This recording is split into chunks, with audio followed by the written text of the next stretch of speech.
the brothers of the Forest Lodge 202, and we swear this sacred oath each time we meet.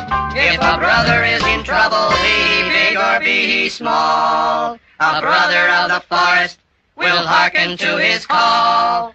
A brother of the Forest Lodge 202. Zimbala, zumbala, rah, rah, rah. For those of you watching this in the future, not understanding what I'm saying, because the English language has been abolished by then, please understand something. That way back in the 20th century, the English language, for political reasons, became a predominant language on the planet. It became the language of culture and commerce. And it was almost a universal language. I'm just gonna grab me a little snack before I turn in. That's funny. I had the same idea. Okay, Aunt, you got any last words?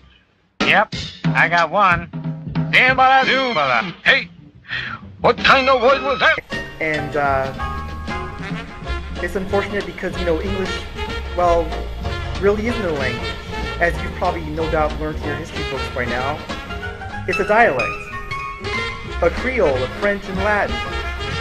It was invented by British royalty to put down rival kingdoms and to put down the Welsh and the Scottish and the Irish.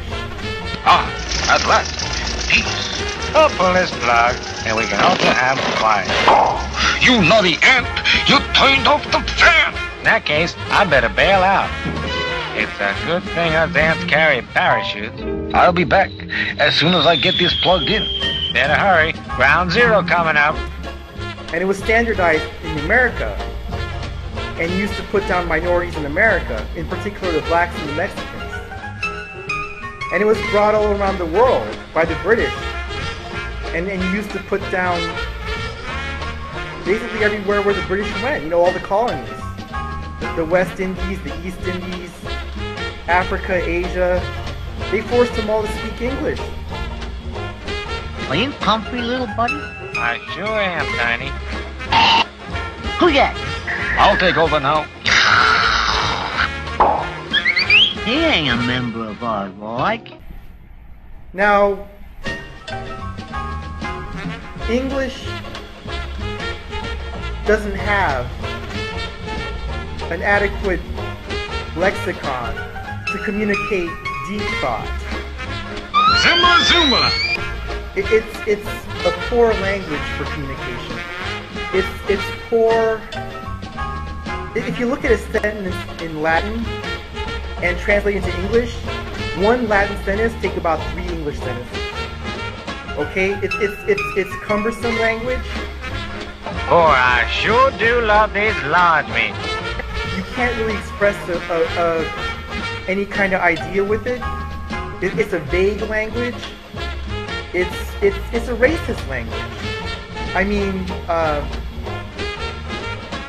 Pre-14. You should have stayed in bed. Now we go. English is a racist language because it has silent letters, and silent letters don't mean anything if you think verbally. And if you think visually, silent letters are helpful. If you think verbally, silent letters are not helpful. If I had as many friends as that ant, I'd run for governor. Now that in and of itself speaks to a visual consciousness, not a verbal or oral consciousness, which is the black consciousness. The white consciousness is a visual consciousness. Now why is that important? Well, it's not. White people are entitled to speak any way they want. Him too. Naturally, he's president of our local chapter. Thank you, Prez. Someday I got to remember to grease his grapevine. It's when they standardize it and force black and brown people to have a visual relationship to phonemes through silent letters and correct spelling and punctuation and all kinds of grammatical and syntactical rules that don't mean anything to the black oral consciousness. Well, another beautiful day. I wonder if my loyal lodge brothers are on the ball to protect me. I'll test them out. Zimbala, Zumbala. You cold? Hey, don't tell me you joined the Brothers of the Forest Lodge. That's absolutely correct. You finally convinced me about brotherly love. I don't believe it. Believe it. Believe it. Nobody loves ants better than I do.